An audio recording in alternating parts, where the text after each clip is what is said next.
Herzlich willkommen zu einer weiteren Folge hier aus Doktorchens Keller. Mono und Stereo. Zwei Grundbegriffe der Tontechnik, die allerdings nicht immer ganz korrekt verwendet werden. Wo genau der Unterschied liegt, das erfahrt ihr in diesem Video.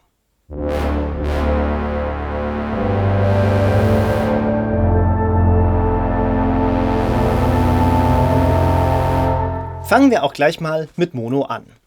Mono ist griechisch und heißt 1. Und das bezieht sich darauf, dass nur ein Kanal verwendet wird. Eine typische Quelle für Monosignale sind Mikrofone.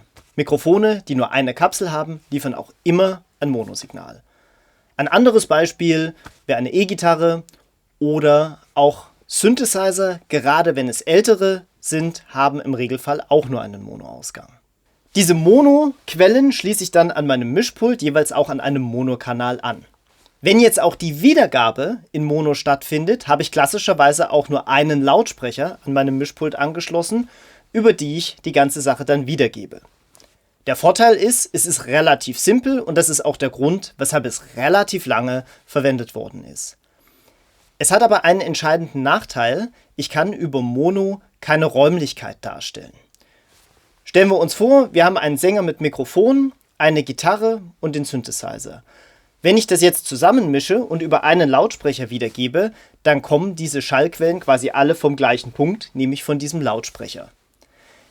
Auch wenn ich jetzt einen Hall hinzufüge beispielsweise, klingt der relativ unnatürlich. Ich habe dann zwar so eine Hallfahne, die da hinten dran ist, aber eine wirkliche Räumlichkeit entsteht dabei nicht. Und zwar weder links-rechts noch von hinten.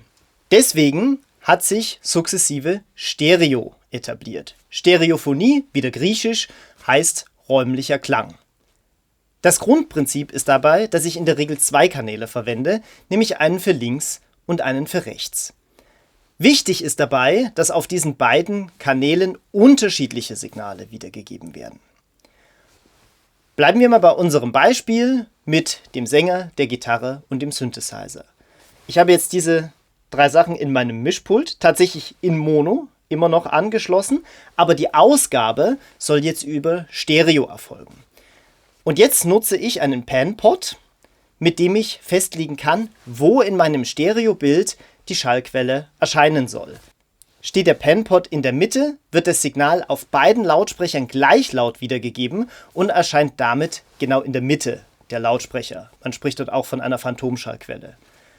Bewege ich jetzt den Panpot nach links oder nach rechts, wandert die Schallquelle je nachdem nach links und nach rechts. Habe ich ihn auf Vollanschlag stehen, kommt es nur noch links oder rechts komplett aus dem Lautsprecher raus. Damit kann ich eine gewisse Räumlichkeit erzeugen.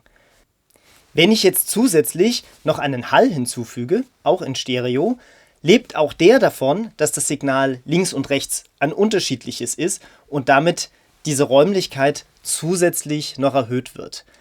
Darüber hinaus kann ich bei Stereo auch eine Tiefenwirkung erzeugen, dass ich also unterscheiden kann, ist eine Signalquelle weiter vorn oder weiter hinten im Klangbild. Wir können also zusammenfassend sagen, Mono ist immer ein Kanal, hat keine Räumlichkeit, Stereo sind in der Regel zwei Kanäle und hat den Vorteil einer räumlichen Darstellung. Das war's in aller Kürze zum Thema Mono und Stereo. Ich hoffe, es war interessant für euch. Lasst mich das doch gerne mal unten in den Kommentaren wissen. Ansonsten freue ich mich immer, wenn das Video geliked und auch geteilt wird, damit es möglichst viele Leute sehen. Und ganz besonders freue ich mich natürlich auch über neue Abonnenten. Wenn ihr den Kanal abonniert, nicht vergessen, die Glocke zu läuten, damit ihr das nächste Video nächste Woche nicht verpasst. Bleibt mir nur, wie immer, zu wünschen: Gehabt euch wohl.